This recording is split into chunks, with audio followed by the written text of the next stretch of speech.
What we're going to do is I'm going to bring a couple of the speakers and the poets up just now, because I think it's very important, because we're here today for Freddy's memory, that we get some of the poets to speak. I've known this man since the Indie Ref 1.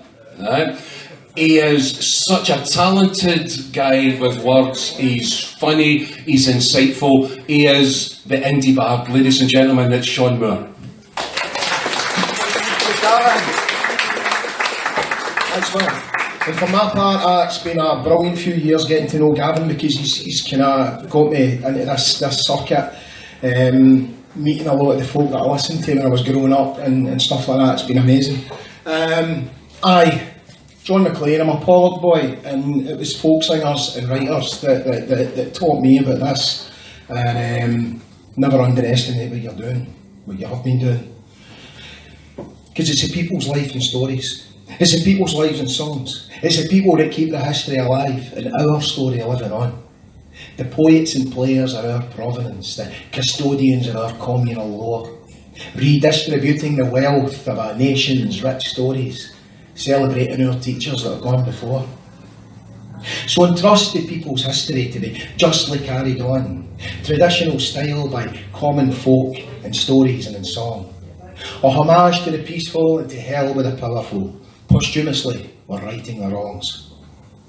History is always written by the victor, even when the vanquished were in the right, and truth is the first casualty of war, and truth is seldom a measure of might. But might can be measured by means, and knowledge is power to be centralised. So those who own the means of instruction write the accounts, their sins are sanitised. And there's no official records of Scotland's champions, nor that history that's written in stone, the prescribed edict edition inscribed by order, by monoliths that can be knocked down. History is not a property of entitled deeds, of titled peers with birthright honours inherited, but in chapter and verse and chorus, in the collective conscience, a heart-held heritage. Spoken freely, loudly, sung for everyone, in stories and songs that will live forever on. Because the system salutes its icons and thrusts upon us the bulldog bullshit that was Clydeside's curse. He who raised the tanks is praised by the banks, invading, pervading every pocket and purse. They ignore the brave heroes who are pacifists. They lionise the villains of the peace, like capitalism's bloodstain right there on your fiver, the smeared imperialism's ugly face. While those who hold wreaths firm in their arms are those that hold shares in arms films, lest we forget, lest they be forsaken, holding a self-preserving code of silence, stop press, lest the people awaken. But in song and story the body of work is kept alive, not laid out cold, chiselled in a slab, like epitaph but breathed into life. So leave the lasting words to the bards. From J.S. Clarke a century ago to MacDonald here today, the teachers who taught us the lessons of the fighting dominee. Through Henderson, McDermott, Blytheman, and our heroes ever brought to mind, the namesakes Jim, Hewlett, McGinn, 70 or 100 years down the line. It's a teacher's life and story, a teacher's life and song, and it's you teachers that keep a history alive and our story living on.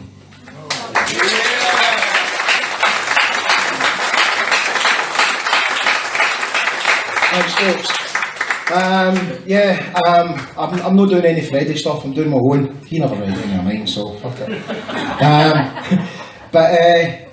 Something about another Irish person, another guy that was born in Ireland that's celebrated in Glasgow, but maybe for a different reason. No Charlie Tully. The Cunard thing was beautiful, so we're kind of nod to that. I'm a statue. In the second city of the empire stands a proud, majestic, mighty martial steed, a sentinel on pedestal of granite grand, a fine stallion of noble and thorough breed.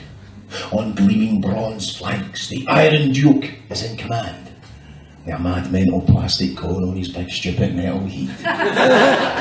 Some think it's hilarious, some think it's uncultured and crass, due dignity or deserving derision, it depends on your view of the past.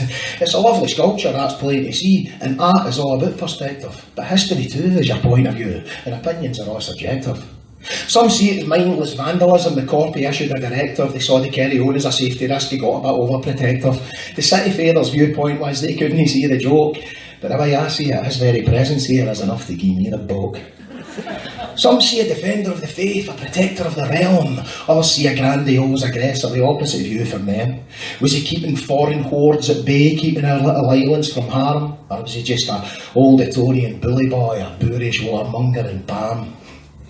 See, he was an ally to Russians and Teutonic and all men Teutonic, and alongside Dutch and Russians he fought the Napoleonic. He was infamous in India, he was celebrated in Spain, he was a pal of the Portuguese, was detested by the Danes, but like any renowned warlord there was others that paid for his fame, praised by the survivors, cursed by the slain. He was idolised by imperialists for his expansionist gains, and he was multilaterally admired for his military brain.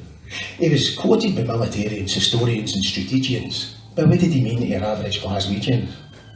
Baby Arthur Wellesley became the first Duke of Wellington. His daddy was only the first Duke of Mornington. Earl of Dungannon was Granda on the side of his mother, and the Governor General of India, that was his big brother. So there's the pedigree of the big pokey hat. Sure any common Keeley can relate to a family like that. And although he was born in Dublin City Fair, being referred to as Irish, he just couldn't dare. That threw up pictures of cultures and deference, and he wanted an impression of culture and dominance. So he insisted he was British. That was his preference. Bambi's wee pal Napoleon there. Viva la fucking difference. And then he swapped the soldier into the politics game. His ticket to Westminster was his wealth and his fame. Via the rotten process, it was the rotten boroughs, the old boys' network looking after one another. He was a reactionary Tory, protecting the gentry, conserving the fortunes of those that had plenty. Because when along came a bill for a fair electoral system, he resigned his office, ran like a hurtling past him. He was so averse to equality among the whole nations that the final war he waged was against Jewish emancipation. So belligerent, high-born gent, anti-Semitic, intolerant, arrogant, anti-democratic. But for spearheading the empire he was highly regarded, and by the heads of that empire he was duly rewarded. I give you. The first Duke of Wellington, the Prime Minister of Great Britain, Colonel of the Grenadier Guards, Leader of the House of Lords, Order of the Bath, Order of the Garter, Royal Guelphic Military Order, HM Government's Foreign Secretary, Fellow of the Royal Society, Tory Leader and File Marshal, His Majesty's Most Honourable Privy Council. So that's the roll of honour bestowed by the throne. You see, in the rest of Scotland, it's just some cunt with a cone.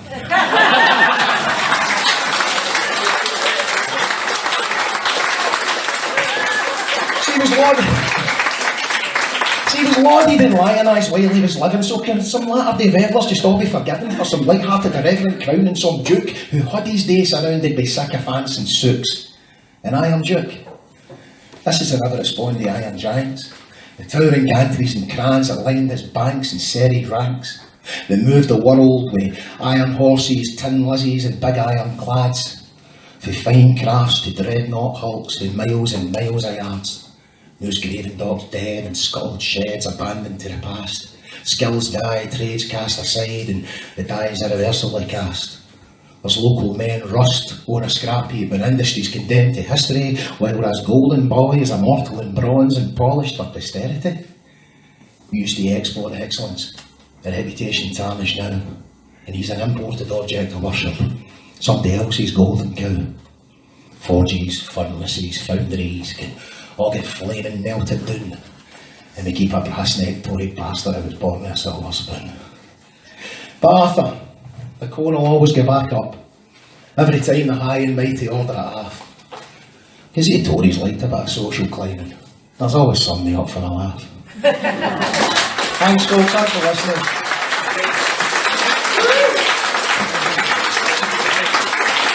The remarkable Shaun there.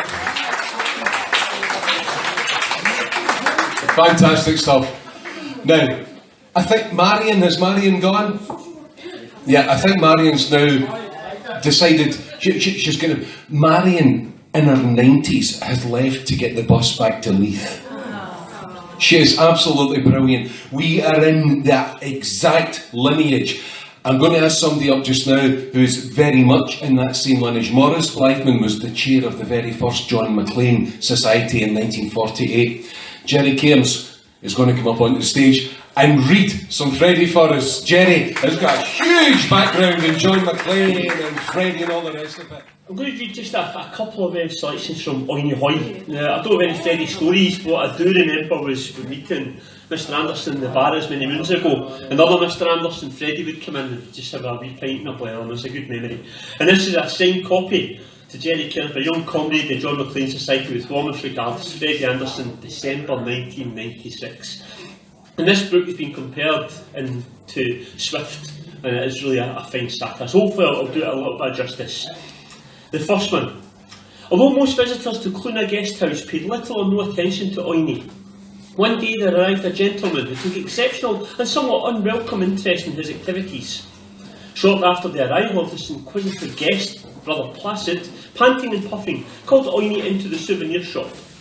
Oh dear me, excelsis, I see the great man himself has arrived. Great man? And who would he be, brother? P.P. O'Reilly. I'm sorry, brother, but I've never heard of him. Oh, my dear excelsis, your education has been sadly neglected then. Treat the man graciously, for P.P. O'Reilly almost died for Ireland during the Troubles. Almost died for Ireland?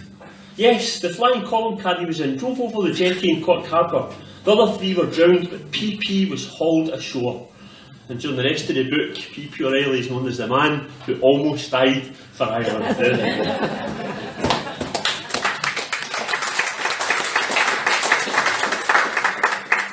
The second one is Oiny. Oiny, the hero, obviously going to argue the case for one of his friends who'd been accused of stealing. So he's going to the bishop to argue his case. During the latter part of his speech, Oiny wondered why the bishop kept shaking his head and blowing air through his pursed lips. Finally, the great man arose and paced up and down the richly carpeted floor. What a great, great pity, he said sadly. Oiny's eyes lit up with hope. So you're sorry for my friend, your worship? Not so much that, I'm afraid. The painting I'm talking about, it should never have been returned. Only one painting, you say. What a pity. So you're not angry, your worship? Angry? Good heavens, no. I'd be delighted if all the pictures and paintings in churches were to disappear from the face of the earth. You would? Gasped the astonished Oiny. Yes, and all the statues and stations of the cross as well. Oiny's gaping mouth opened wider and his eyes wore a startled look as the bishop continued. I wouldn't bat an eyelid if they were all bundled over the cliffs of Moher into the waves of the Atlantic, or a huge bonfire made of them on the hills of Slane. Even the Blessed Virgin? Whispered Oiny in shuddering anticipation. The Blessed Virgin especially, roared the bishop, now fully in flight with one of his pet themes. Ireland is thoroughly saturated with statue worship and mariolatry. I would like to sweep the lot into oblivion. Only that I cannot associate with criminals. I would like to shake your friend's hand. It was Oiny's turn to explode. You're not shaking nobody's hand. Talking about the Blessed Virgin like she was Guy Fawkes. Oiny made the sign of the cross and thought hard and wildly. I'm writing to the Pope, he said threateningly. That's what I'm doing, I'm writing to the Pope. The Bishop of Meath stared intently at the young fellow, shaking with anger in his seat. Then the truth dawning on him, he threw back his head and roared with hilarious laughter. Write to the Pope? Oh my God, it's rich, it's rich. Listen, sonny, I see. You thought I was the Catholic Bishop of Meath. Oh Lord above, how funny, how funny. You see, Mr. What's this they call you? Oh yes, Mr. Horry. I'm the Protestant Bishop of Meath. How's that for a little faux pas?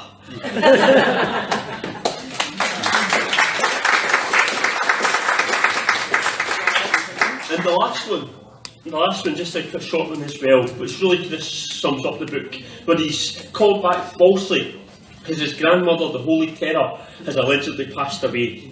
But I think this little piece really, from what I remember about Freddy, sums up really a little bit of the kind of soul of what Freddy Anderson, politically, culturally, socially, was about.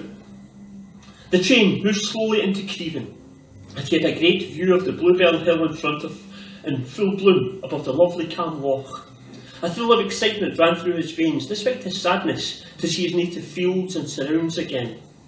As the train drew to a halt, he looked out on the platform. My God, he thought, what am I seeing? He could not believe his eyes. Nor was it her ghost, but her wee sturdy plump self, standing with a little brown jug in one hand, while with a smile on her face she shook the other gnarled fist of welcome at Oiny. On either side of her stood those grinning pair of rogues, Jenny McGurk and John Joe, who had joined her conspiracy to send the fake telegram to lure him back to Creven.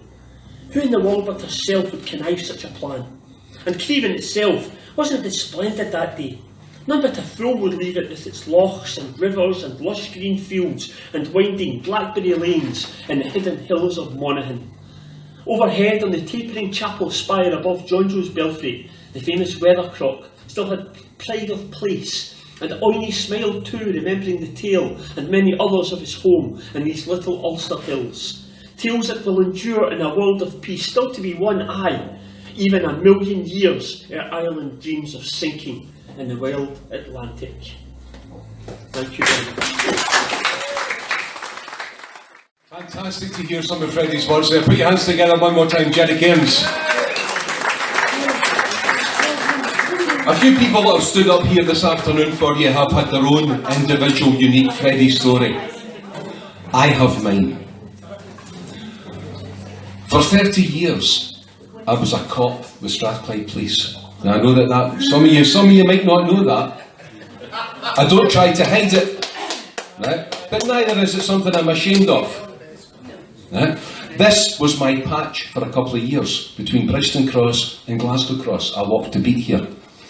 One night I was shown a young cop, the area, brand new recruit, and I was showing him how to check which we would call how to make sure it was secure, the People's Palace in the Winters Gardens. And it's lovely how all these wee circles are starting to join up today. Because I was standing in Glasgow Green with this young cop when I sees Freddy walking up Glasgow Green, shuffling towards me in his own inimitable fashion. And I think, I could have a wee bit of fun here. Freddy wouldn't have known me, certainly not in a police uniform, right? But as I saw him walking up towards me, I went, "Excuse me, sir."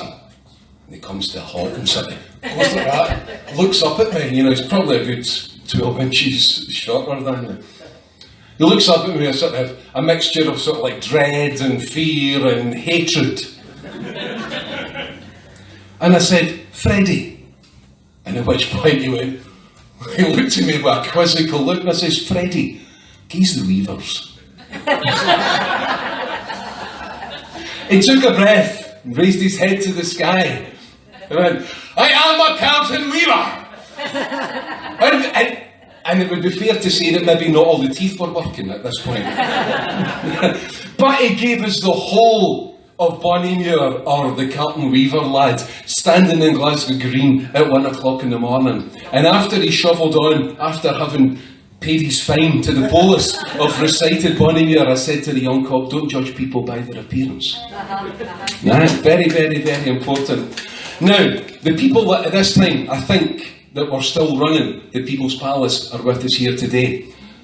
And how fantastic is it that Michael Donnelly is going to come up and give us Bonnymuir or the Carlton Weaver. So put your hands together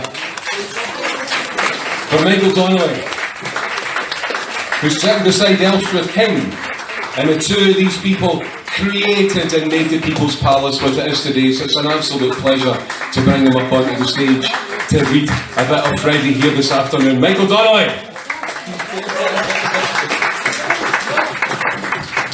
Thank you. This to me should be a pilgrimage site with Lourdes. Because there are so many people here. Kevin Mitchell, Arthur Johnstone, I mean, people I haven't seen in years, but where our lives have constantly intersected. What was the common denominator? It was the Scotia Bar. The Scotia Bar was magic. I met Billy Conway there, I met Matt McGinn there, and I remember Mick Broderick, who did the most wonderful music hall gig with Freddy, where they both swore at each other as drunken stage Irishmen in geometry. "Your nice isosceles triangle, what your parallelogram?" And they could go on for 20 minutes with that. It was wonderful. So it was a real Pandora's box. It was a treasure trove. And out of that friendship which Freddy had with everybody, Freddy was everybody's friend. He would talk to you, he would suss what you were about. and who become friends for life. And one of the projects that I did when I came back from a year in what passes for an English public school in Scotland, New Battle Abbey, I needed the cure. And with Freddy, we set up a magazine called United Scotsman. It was printed in Easter House, in Chalk Street, in the Anderson house, where Freddy was assisted by his 3 assistants, who are all here today. Isabel, whom I hadn't met since 1972, Paul and Dermot were there. There were the bairns who were helping me feed the paper into the machines and all that. You probably don't remember it, but it was part of Freddy's generosity that he made possible a journal which otherwise would never have got printed. It was, I could only afford to buy the reams of paper and the Stettner sheets, and Freddy had a big Stettner machine. It was one of Freddy's few pieces of real luck where he got it from a hire purchase company that went out of business and they never claimed it back. So I don't know, there's a separate history to be written about the history of that machine and how many things Freddy managed to print on it. If you excuse me a minute, I'll just fetch this out. I'm conscious that although there is a website, a very well used one, called British Newspaper Archive, run by the British Museum, they don't include radical journals in it. No. So you're not going to find the United Scotsman. So I had a hunt to find this today. I don't know if I've got another copy of it, but this was copy number 1, which included Hugh McDermott, who said we could use anything they wanted, Andrew Tannehill, who went off to London by that time, but had written some very fine work in Scots, Freddy, and 1 or 2 other things. And I don't know if this is the first publication of 1820, I don't care about these things, the important thing is that it's published. I'm a Carlton weaver lad, and simple is my plea, not to be tied forever to 4 posts of poverty. The grim black days of Castlereagh have settled like the blight. Though the sun shines down on Glasgow town, it seems eternal night. The bairns weep, they canna sleep, the night seems long and bare. The bonny lass that was my bride mun smile for me nae mair. The barns loching at the tron, sae boisterous and brave as a gruesome anthem ringing out aboon the weaver's grave. We tried to make a union then, our scanty rights to defend, but the bailies and the cotton lords our ruins did intend. They had an informer, Black Richmond was his name, and bribed with gold our cause he sold to misery and shame. 'Twas on the 1st of April in the springtime of the year, as I went up the Ladywell, a great crowd did appear. They read a placard on the wall, to arms it cried. 'Twas there that Andrew Hartley stood and tyranny defied. As we went up by Cairns side, I saw a sad, brave sight, a little band of marching men to match a nation's might, with only sticks and staves, half-armed, a weaver's poor platoon, yet hearts so brave would stand the wave of sabre and dragoon. Others dancing in the tontine knew the tron tolls our defeat, and the rich were cowered with their gear now struck the open street. And saintly ministers thank God that he preserved the state, gied it relief, though bowed with grief the pair of the Gallagate. As I came in by Stirling, I heard the clanking chains. The pair gaunt Carlton weaver lads at Bonnymuir were ta'en. They hang twa in the castle, baird and hearty with their names. One turned to mould is Richmond's gold, unvarnished lives their fame. The rest, save one in irons clamped, were banished o'er the waves. Neath the southern stars and lands afar, nae man now kens their graves. And Jamie Wilson of Stravendale, a man advanced in years, at Glasgow Green his life he lost, amid the people's tears. Farewell, bold Carlton Weaver lads, on Castlereagh my curse. His own dark brooding suicide has murder for its source. Farewell, bold lads of Glasgow, where died your land to slay. Old Scotia's rose, and blossom grows aboon the weaver's grave. And I was so inspired by that along with my friend John Maclean from Paisley, we formed the 1820s Society, which is still going today, and will have its big anniversary coming up next year. It's very important. I hope everybody will attend it. Thank you very much. Put your hands together one more time for Michael Donnelly. Great to hear some of Freddy's words there. It's great that Stephen Clark is with us here today. Stephen has written a song that some people have said is the best song to come out of Scotland since the Freedom Collier.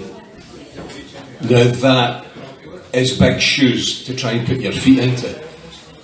But I hope we're going to hear that song today, and it is a great, great song. Anytime I go to a session, this man's here. He is part of the very roots that keep this whole thing alive. So please put your hands together and welcome onto the stage Mr. Stephen Clark.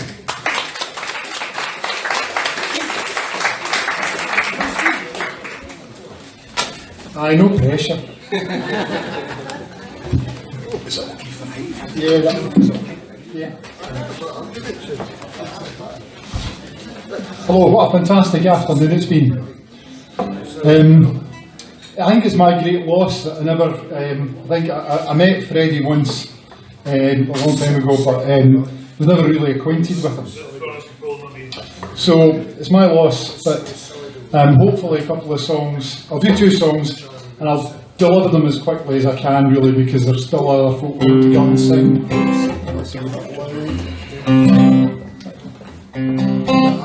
It's better.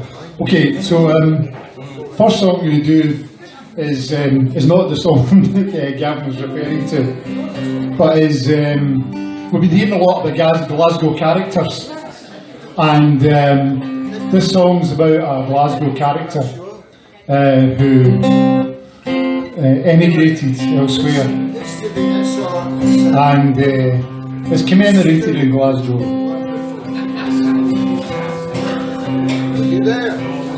He rides round Arizona on his way two-legged pony. He left the Clyde behind him as a wean. As he went into Cairns to travel far across the ocean, now Carlton Creek's his home away behind. An adventure strange and stranger, like Salvador Dali meeting the Lord Ranger. But Neil spread his fame big far and wide, springing out the paper's pages. He's a hero for the ages. Saddle up now, Lobie Dosser, ride his chorus. Mighty fine, see his silver star it shines, making bodies toe the line. He's mighty fine, same thing again. Mighty fine, see his silver star it shines, making bodies toe the line. He's mighty fine.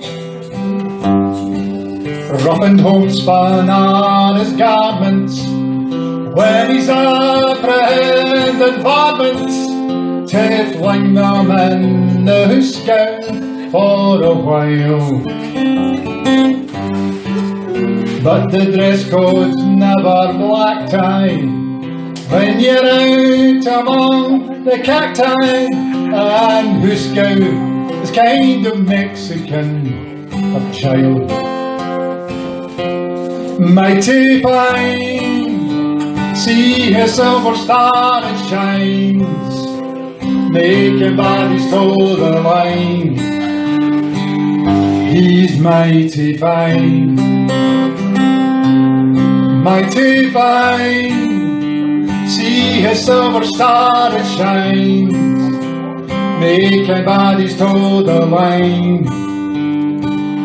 He's mighty fine. Right Badgin's just a villain, evil plans he's got a million, for dirty deeds done cheap, old ranks your man. For in language fine and flowery, he'll try to cheat and overpower you, but Doster always scuppers Badgin's plans. Mighty fine, see his silver star it shines, making bodies toe the line. He's mighty fine, mighty fine. See his silver star it shines, making bodies toe the line. He's mighty fine. Nowadays the Badgins rulers try to trick us, try and fool us, try and keep us in a place bound up in chains. And we need a hope to feed us, need a hero who could lead us. Oh, I wish that Lovey Dawson could ride again. Mighty fine, see his silver star it shines, making bodies toe the line. He's mighty fine, mighty fine. See his silver star it shines, making bodies toe the line. He's mighty fine, making bodies toe the line. He's mighty fine, he's yours and mine. He's mighty fine. Thank you. Thank you very much. So, this song is 15 years old now, and it was written as inspired very briefly, because I used to travel on the bus, when you bought a bus home to Bishopbriggs that went through Sighthill and went through Red Road, which at the time, and to some extent not anymore, but at the time were used to house refugees, asylum seekers who had been housed in Glasgow. And it was the song grew out of the contradiction between the fact that we've got this saying in Scotland, we're all Jock Tamson's bairns, we're all one family, except that given the way that I would see the casual racism and begrudgery that was displayed towards some of these folk that were visiting, it was the two things didn't sit very well together. So that's his song. I'd be delighted if you would join the chorus. Put a light in the window, your brother's coming home, set a meal on the table. Your brother's coming home, he'll be tired and weary after all these years alone. Coming home, your brother's coming home. Take the chain from the door, your sister's coming home. Open wide your arms, your sister's coming home. Don't leave her standing there after all the pain she's known. Coming home, your sister's coming home. Coming home to a place they've never been. Coming home to a land they've never seen. Coming home to a family have never known. Oh, Jock Tamson's bairns are coming home. He's been angry and afraid. Your father's coming home. He's been hounded and betrayed. Your father's coming home. And with every act of kindness, a seed of hope is sown. Coming home. Your father's coming home. Coming home to the place they've never been. Coming home to the land they've never seen. Coming home to a family they have never known. Oh, Jock Tamson's bairns are coming home. Beautiful song. Bring her in from the cold. Your mother's coming home. Sit her down by the fire. Your mother's coming home. Make her warm, make her welcome before the chance is gone. Coming home. Your mother's coming home. Coming home to a place they've never been. Coming home to a land they've never seen. Coming home to a family they have never known. Oh, Jock Tamson's bairns are coming home. From Iraq and Somalia, your family's coming home. And from Syria and Gaza, your family's coming home. Seeking rest and refuge they have never known. Coming home, your family's coming home. Coming home to a place they've never been. Coming home to a land they've never seen. Coming home to a family they have never known. Oh, Jock Tamson's bairns are coming home. One more time. Coming home to a place they've never been. Coming home to a land they've never seen. Coming home to a family they have never known. Oh, Jock Tamson's bairns are coming home. Well sung, thank you very much for listening. Have a great afternoon. Thank you. Fantastic. One more time for Stephen Clark. What a fantastic song. Coming home. Oh. It's not so often these days that someone writes a song that very quickly enters what we might call the tradition. Stephen's song was picked up almost immediately. The McCalmans have got it, Ian Bruce has got it, people that sing in sessions sing that song. It's an absolutely fantastic song. Now we'll still get quite a bit of entertainment for you. I'm going to ask up now, if it wasn't for this man, I doubt I'd be standing here this afternoon, or this evening, but we might be in now. When I first started going to the Star Club, 1986 was my first folk gig. I would love this man singing, but more than that, what he said was so important to me. And he's with us here. Matter of fact, Freddy was probably in the room the first time that I went to the Star Club. Ladies and gentlemen, I don't need to say anything else, put your hands together, Mr. Arthur Johnson.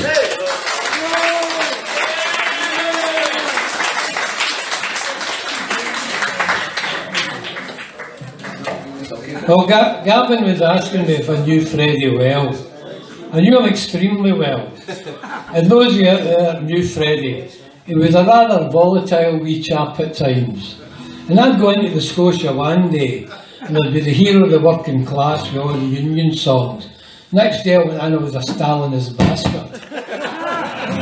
But a story I'm going to tell you before I sing. Freddy wrote a wonderful poem called The Sunbright Flower of Peace, and he won a prize for it. And he was invited up to STV to talk about his prize. So when he got up to the door, he'd forgot the invitation, so the commissioner wouldn't let him in. So Freddy punched him, got done for breach of the peace. And that was the Freddy we all loved. Right, I'm going to start with an easy Glasgow song, just to get you singing, called Down in the Wee Room. If you're tired and weary, and you're feeling blue, don't give way to sorrow, I'll tell you what to do. Just jump upon the tram car, meet on Quinn there, and go down to the wee room underneath the stair. And it's down in the wee room underneath the stair. Everybody's happy, everybody's there, and we're all making merry, each in his chair. Down in the wee room underneath the stair, a king he went a hunting, his fortune for deceit. Get off the train at Partick, went missing for a week. Now after days of searching, sorrow and despair, we found him in the wee room underneath the stair. And it's down in the wee room underneath the stair. Everybody's happy, everybody's there, we're all making merry, each in his chair. Where? Down in the wee room underneath the stair. Well, if your team has won the day and you want to cheer, take a trip to Quinn's bar, order up a beer, have yourself a bevy, ye are solitaire. Down in the wee room underneath the stair. And it's down in the wee room underneath the stair. Everybody's happy, everybody's there, we're all making merry, each in his chair. Where? Down in the wee room underneath this political verse. Trump and his government, Putin and his men, they could start a nuclear war, the question is but when. No, they don't have to worry, no, they don't have to care, for if they go a wee room underneath the stair. And it's down in the wee room underneath the stair. Everybody's happy, everybody's there, and we're all making merry, each in his chair.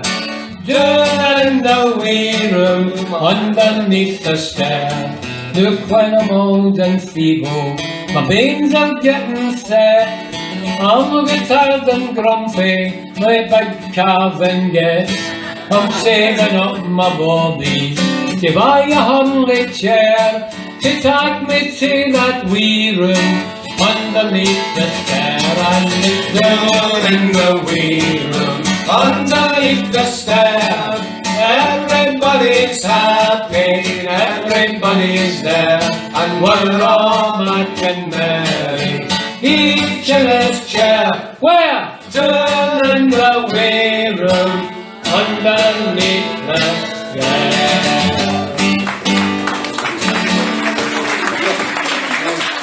Now, I thought I would sing this song today because Freddy was a great exponent of Irish and Scottish history. I heard this song a couple of years ago. There's a guy called Joe Mulhern who wrote it, and Joe has got a pub in Derry, and I hope to go and visit him sometime and sing his song to him. Now, this is a song about the Irish lads that went to fight in the International Brigade. It's not the one Christy sings the great song, Viva la Quinta Brigada. This is called, no, I'm not asking you to sing it.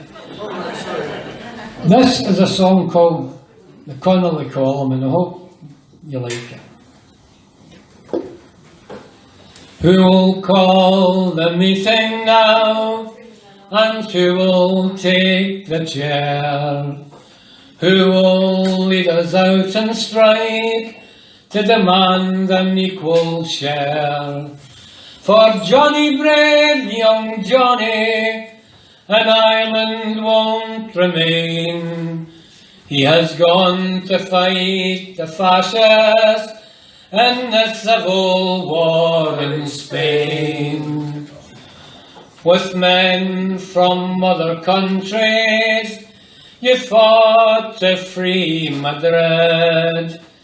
You don't know how you held it, but the whole world knows you did. The people armed with sticks and stones against the tanks they came, and they sent back Franco's army from the city once again. Then Hitler brought the bombers in, Mussolini sent big guns, the bishops excommunicated all our daughters and our sons. For they fought to make things equal, take back the rich man's gain. And they died in bloody trenches in the civil war in Spain. Now you fought well at Cordoba, likewise at Teruel, in the valley of Jarama, they sent you all to hell. When you crossed the Tibro River, your blood the vines did stain, and Ireland lost her fighting men in the civil war in Spain. Magrote, Derry City, Danny Boyle from Belfast town, Denny Lacey from South Dublin, all fell on Spanish ground. Kid Cody, Tipperary, Charlie Donnelly from Tyrone, Frank Ryan taken prisoner, now he never did come home. Now if fascist bullets don't allow our wild geese to come home, the loss unto our country we ever more shall mourn.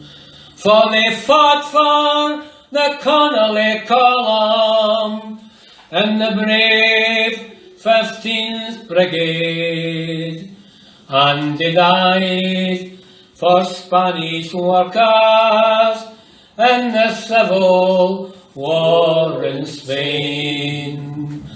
Aye, they fought for the Connolly column and the brave 15th Brigade, and they died for Spanish workers in the civil war in Spain.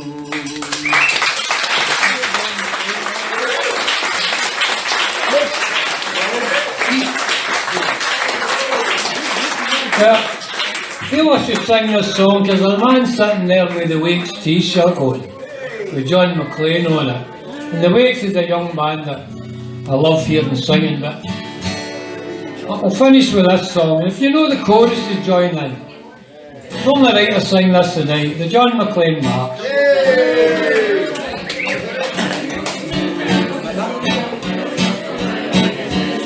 Hey Mark, did you see him as he came with the Gorgie? A war of the land of love, and North South is city, but yon man is coming. The Hilton is thundered, for Australia went back to Glasgow that day. The Jainers and Hogwarts, the merchants they climb by. Come on, Jim and Seal, he'll be a franc to buy. Come on, Jock and Jimmy, leave the crown and the muckle gantry. Great John Maclean, coming home to the Clyde. Argyle Street and London Road, the road that we're marching. The lads say the broomy love, they'll hear to your man. And Neil, where's your hard run? Get back here and chip that, get your pints mint and man, and the heat go the band. Hello, Pat Maloney, when you'd be here, son. The red and the green Millard will wear side by side. For the Gorbals is his today, Glasgow belongs to him. Great John Maclean coming home to the Clyde. It's forward to Glasgow Green, we'll march into order. We'll rip the banner real, but boy is never late. Hell, look man, that's Johnny Who, that's him the bonny factor. Lennon's a scare, man all lead, that's his name. Tag 10, when he's speaking, you'll mind what he says here. In Glasgow City, I've a hair well beside. Look man, the Scarlet's bonny, here's to your Keelan Shoney. Great John Maclean, coming home to the Clyde. I will, when it's finished, I'll go home to Springburn. Come home to your tea, John, oh soon hey you fed. It's hard work the speaking, I'm sure you'll be tired tonight. Sleep on the flare, Mac, and gaze on the bed. Hey Mac, did you see him as he comes in the gorge? Oh, walk along and not for the day. For yon man is coming, and the Hilton is thundered. For Australia went back to Glasgow.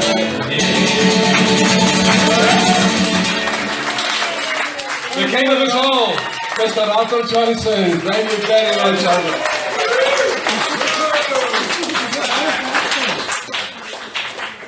Hasn't this just been a wonderful afternoon? Yeah. Hopefully you've all enjoyed yourself. Now, when I was standing up at the bar, James came up and spoke to me and he said, Gavin, can we do the Matt McGinn thing again in January? So we're going to be back here in January for some Matt McGinn. Will you come and join us? Yes. I'm going to have to do that again. Will you come and join us? That's more like it. Somebody's got to have to follow Arthur. And it falls to my good friend Pauline. You see, the thing is, we were 1977 punks. Pauline's an old punk, and so am I, and so is Shaun. We've got our roots in the Clash and the Pistols and all the rest of it. And we found our way into folk music almost by accident. So what we're going to have, when we did the 70th anniversary of the John Maclean meeting up at the Mitchell Library, both Pauline and Bernadette came up and sang for us. And they're going to sing for you here this afternoon. So put your hands together, welcome up onto the stage, Pauline and Bernadette. Hi everyone. Yeah, so that was appropriate that Arthur did a song about John Maclean, because we're going to carry on and do another song about John Maclean, written by Matt McGinn, the John Maclean March, so please join in.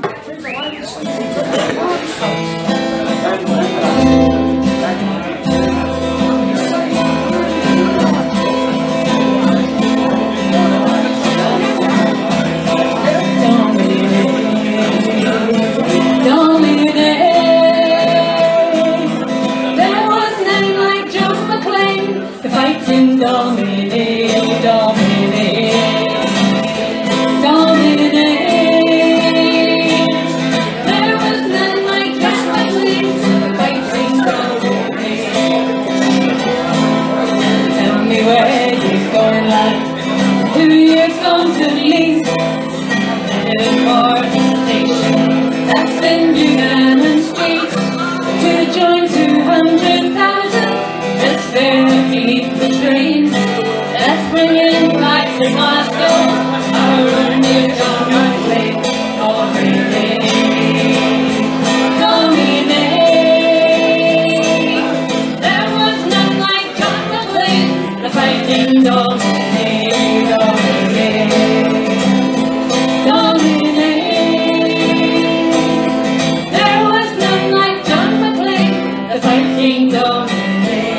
had him in the prison, or preaching in the square, or gently held the finger, and for his soul, he was the right side of the people, and the wrong side of the law.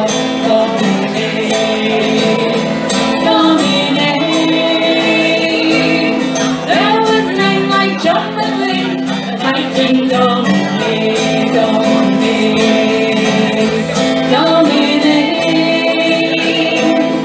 There was a name like John Maclean, fighting Donnelly. One teacher and one of Glasgow school, old man wrote the siren, but Johnny wrote the rules. What a word of social justice, young Johnny firmly waits. He took his top from diesel to the end of the shipyard gate. Dominic, Dominic. There was a name like John Maclean, the fighting Dominic, Dominic, Dominic. There was a name like John Maclean, the fighting Dominic. Rule of the nation, made money hand or fist, by grinding down the people, by fiddle and by twist, and aided and abetted by the preacher and the press. John called for revolution, and he called for nothing less. Dominic, Dominic. There was a name like John Maclean, the fighting Dominic, Dominic, Dominic. There was none like John Maclean, the fighting Dominic.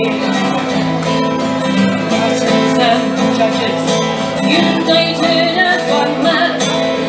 Johnny was a danger to the 1418 plan. They wanted men for slaughter in the fields of ours and years. One called upon the people to smash the profiteers. Dominic, Dominic.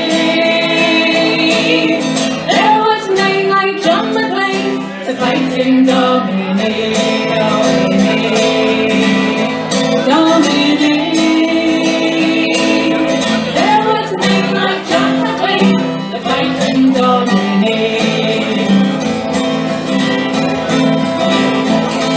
They took him to the courthouse in Edinburgh town, but still he didn't cower. He firmly held his ground, and stoutly he defended his every word and deed. 5 years it was his sentence in the jail at Peterhead. Dominic, Dominic. There was a name like John Maclean, the fighting Dominic, Dominic, Dominic. There was a name like John Maclean, the fighting Dominic. 7 months he lingered in prison misery, till the people rose in fury in Glasgow and Dundee. Lloyd George and all his cronies were shaken to the core. The prison gates were open, and John was free once more. Dominic, Dominic. There was a name like John Maclean, the fighting Dominic, Dominic, Dominic. There was a name like John Maclean, the fighting Dominic, Dominic, Dominic. There was a name like John Maclean, the fighting Dominic.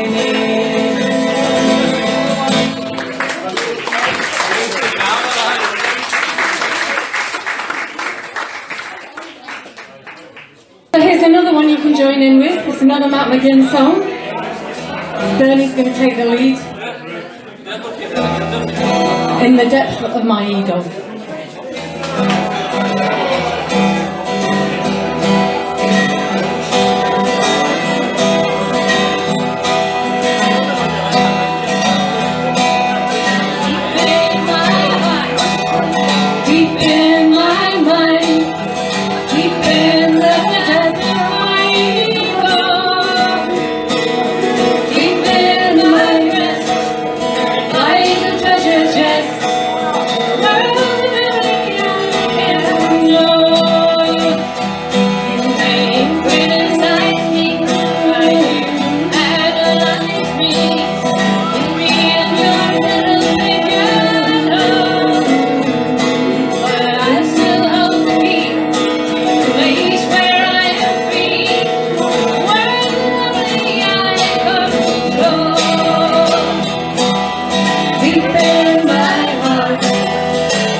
This is a song that I wrote, although I didn't write the tune, because you'll probably recognise the tune.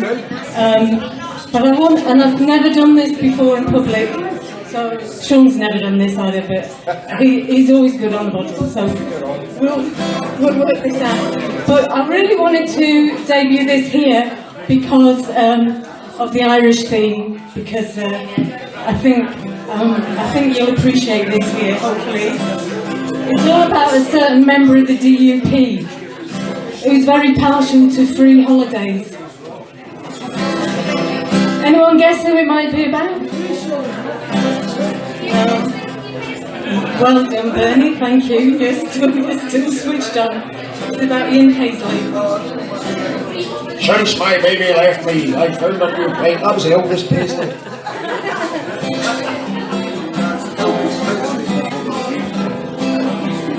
Okay, so here we go.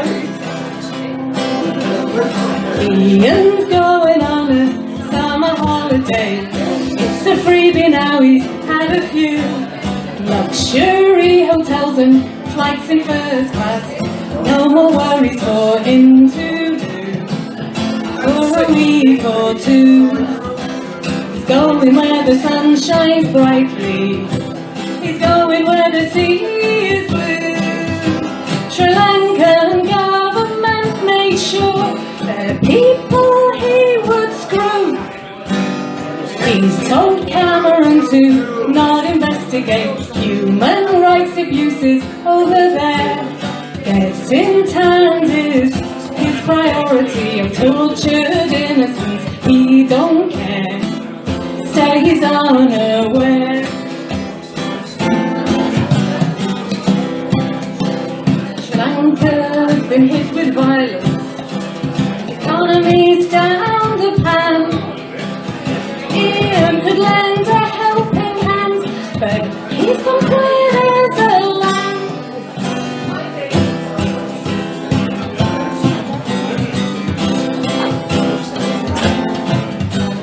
His process is important.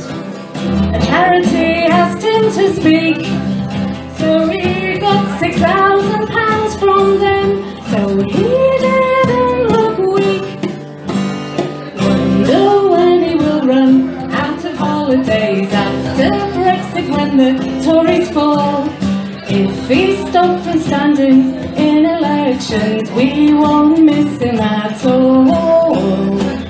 We'll have a ball when the Tories fall and the DUP fall. We'll have a ball when they all fall. Thank you. It wasn't quite right, but thank you for listening.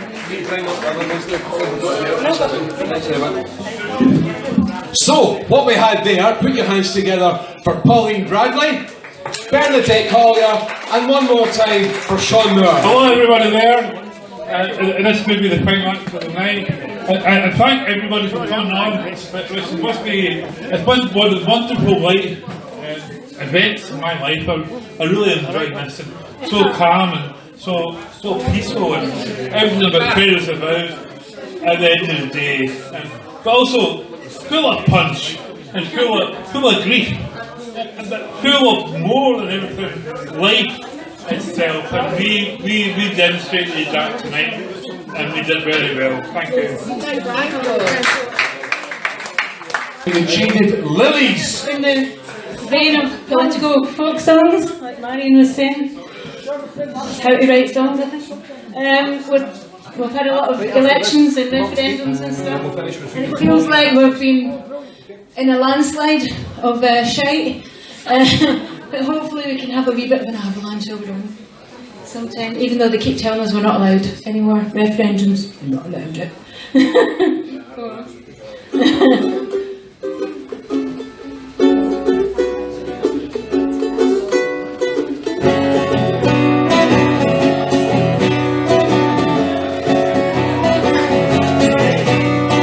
Bell rang out of the steeple, ringing for victory, but the noise just frightened the people. Some of the people with me. I heard all about immigration and Victorian Sea, but I saw no imagination as regards what the future might be. And the landslide signal wasn't pretty, watching them take their stance. But there might be a girl in this great big city could cause an avalanche. Some want people to step on, some wish we were dead, and others fell out with that nuclear weapon that's walking around in his head. They believe in keeping their house in order. They let you make a cross with a pen, while America crosses everyone's borders. What good is your question time? Then I ask you, landslide signal wasn't pretty, watching them take their stance. But there might be a girl in this great big city who caused an avalanche. Thanks a lot for my freedom. It's the lesson you forced me to learn. In this disunited queendom, it's the thing that I'm going to burn.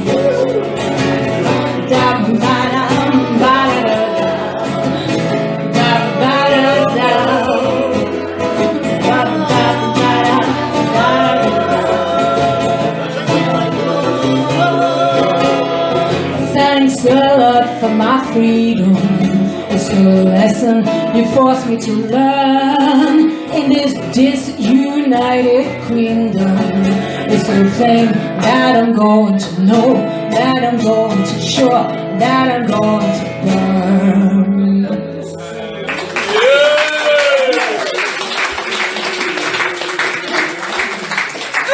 It's a song all about religion, how we don't need it, like John Maclean said. It's by Collier, and it's called I Ain't Afraid.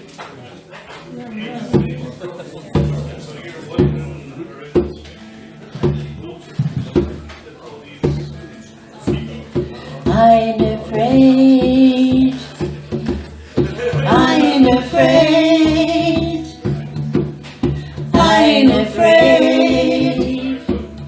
I'm afraid of what you do in the name of your God. I ain't afraid of your Yahweh. I ain't afraid of your Allah. I ain't afraid of your Jesus. I'm afraid of what you do in the name of your God. I ain't afraid of your churches. I ain't afraid of your temples. I ain't afraid of your praying. I'm afraid of what you do in the name of your God. Rise up to the higher power, free up from fear, it will devour you. Watch out for the ego of the hour, the ones who say they know it all, the ones who could impose it on you. I'm afraid of your Yahweh. I'm afraid of your Allah. I'm afraid of your Jesus. I'm afraid of what you do in the name of your God. I'm afraid of your churches. I'm afraid of your temple. I'm afraid of your praying. I'm afraid of what you do in the name of your God. Rise up, feel the higher story, free up from the gods of war and glory. Watch out for the threat of purgatory. The spirit of the wind will make a killing of sinners. I'm afraid of your Bible. I'm afraid of your Torah. I'm afraid of your Quran. Don't let the beggar of the Lord stir the spirit of your love. I'm afraid of your service. I'm afraid of your culture. I'm afraid of your clothing. I'm afraid of what you do in the name of your God. I'm afraid. I'm afraid. I'm afraid. I'm afraid of what you do in the name of your God.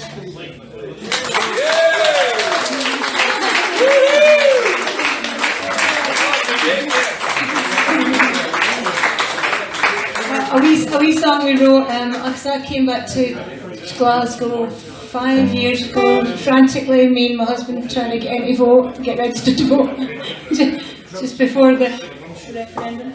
And so did he, and he did the same as you. So this is a song we wrote about that, called Red River.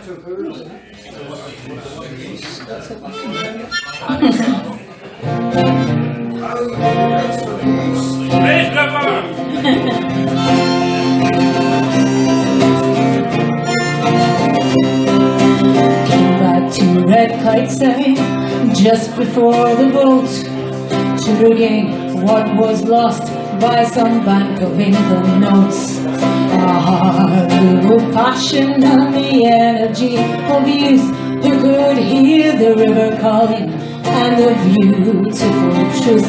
Raise a cheer for our Red River in this country of the north, with its green glacial valleys, its hills and its lochs. But it's in this river city that I can feel the hope for a better way of life for ordinary folk.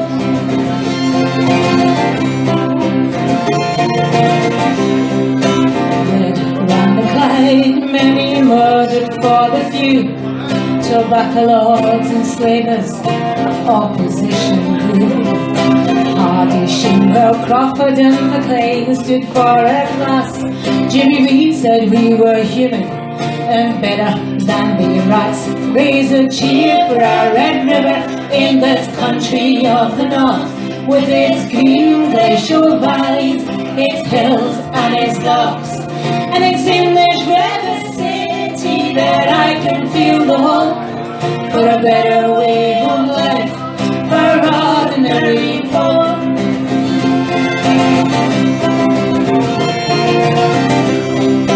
Again, there are rulers who hide down in the south, take a stick for your back and a gag for your mouth. The food styles of and squanders what was hard fought and won. The Clyde has seen the pain, she's seen what's been done. Raise a cheer for our Red River in this country of the north, with its green glacial valleys, its hills and its lochs. And it's in this river city that I can feel the hope for a better way of life for ordinary folk.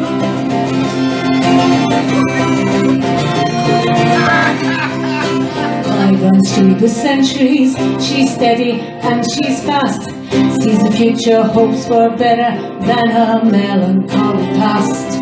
And through our great city, out to sea, freely she flows. And for those that can listen, sings our story as she goes.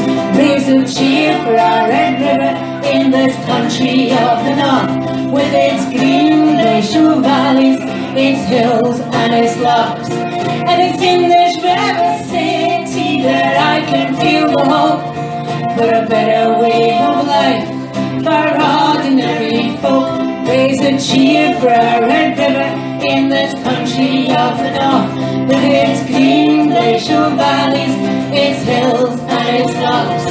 And it's in this river city that I can feel the hope for a better way of life for ordinary folk.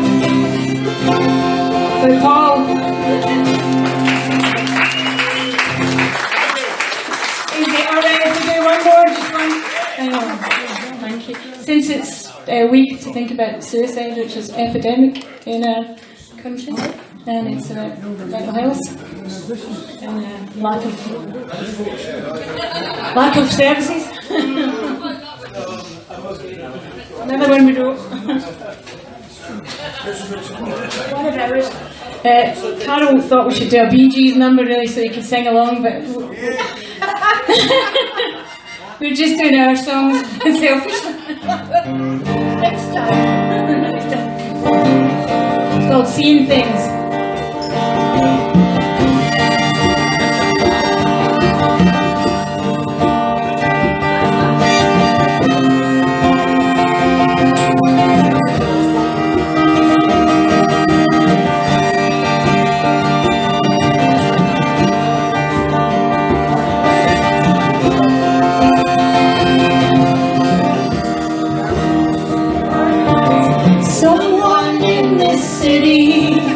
Someone in this town, someone's on the underground, someone's going down, someone's on the mountain, someone's in the well, someone's seeing heaven, someone's seeing hell.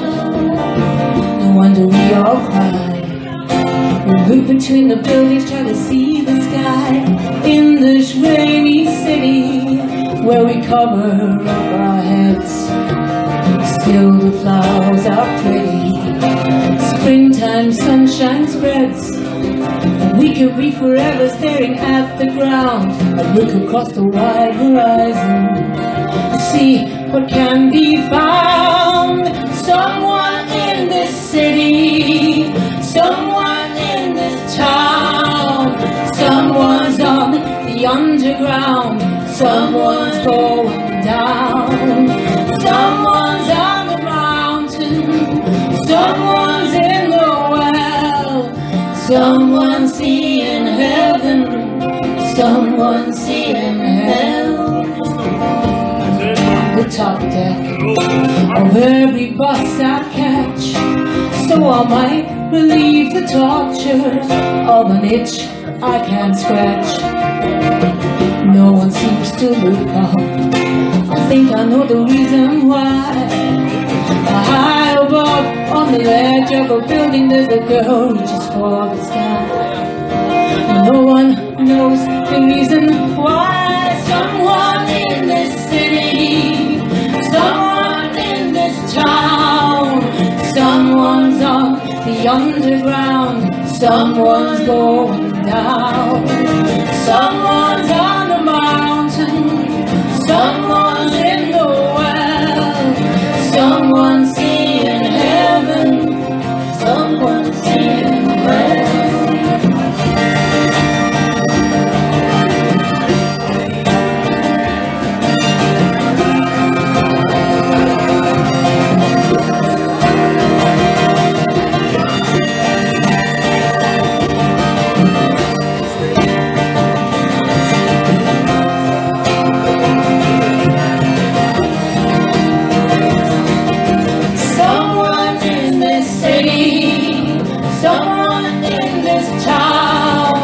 Someone's on the underground, someone's going round. Someone's on the mountain, someone's in the well. Someone's seeing heaven, someone's seeing hell. Yeah. Thank you very much.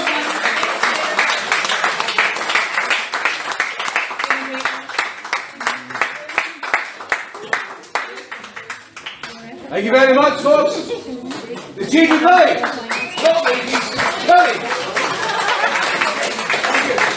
So haven't we had a fantastic afternoon into the evening? I think we should close by singing the Freedom Come All Ye.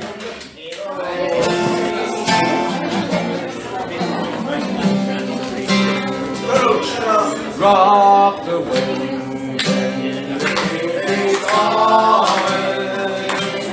was it would cease the gaudy our day, but there's never a rock wind blowing through the great level of the day.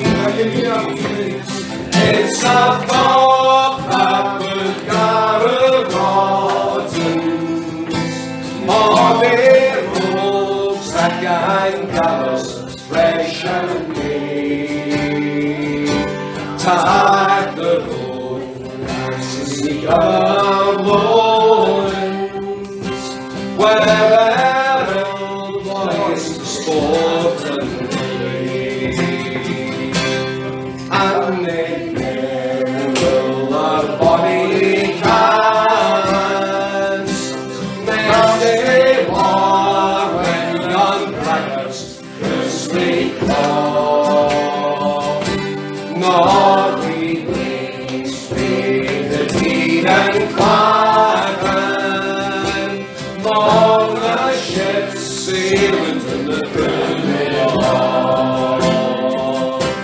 The broken failings and the lands we carry, welcome Scotland, the brave we carry now. The black and white into yellow Mary, my Royal Paris for the blisters. If you know it, please join. So come on, ye and aim with freedom, never heed what the Lillies crowed for doom. And yet the saw the ends of Adam will find great valiantly and painted room. When Maclean, he sweet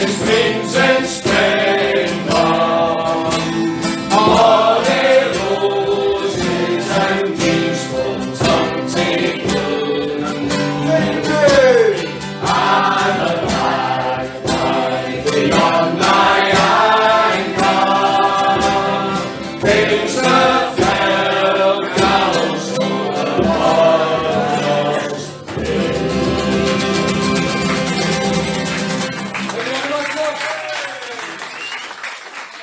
Paul is going to have a few words with you here. On you go, Paul. Thank you very much for such a splendid evening. There's a few things that are happening with Freddy, and Ian already said the book's coming out, and we've had the reproduction of Glasgow Cross.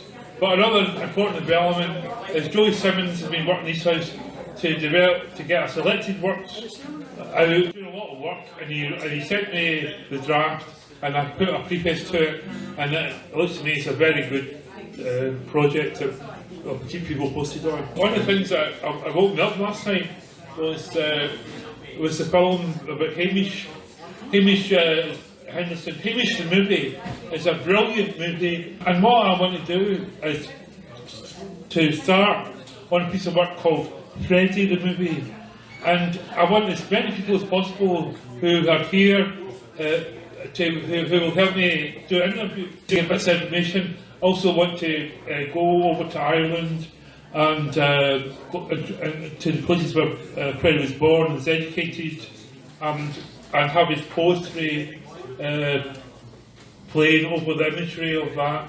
So I think it can make a good film, and I just want to tell you about that, and thank you. A winding stretch of street down to the lonely brig, nor little west at first, then Canalrig, till commerce grew. Then suddenly the Clydeside knew the storms of industry. Factory and mill thronged the riverside, and still the rover came. Old Mungo's glade could never be the same.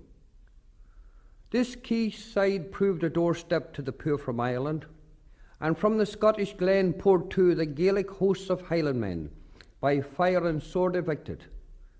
And now the lonely road shares the pilgrim and his aching load of sorrow. From Ayrshire and Dumfries the broken farmer came, and in the city shambles fought the pinch and shame of failure. They manned the mills and built canals and streets, amazed the world with engineering feats of wonder. Pioneering city on the Clyde, who can know and not be stirred with pride? This is no lowly birth. From fields of Scotland's glory, from Erin's Isle so rich in rebel story, sons of the Croppy, Culloden and Glencoe paved these streets and made the river flow, until great ships, the wonder of the sea, arose from their untiring industry. How could such men be slaves mere ant-like on the heap, to drones donate the harvest that they reap? A people rich in manly self-reliance, and red oft times in passionate defiance of tyranny. Our ancient conscience martyrs on the brae, to Weaver Wilson at the cross gives way, and now heroic lustre begins his high ascent from small green graves among the tenements. I think the spirit of Freddy is in the room. I don't think there's any doubt about that.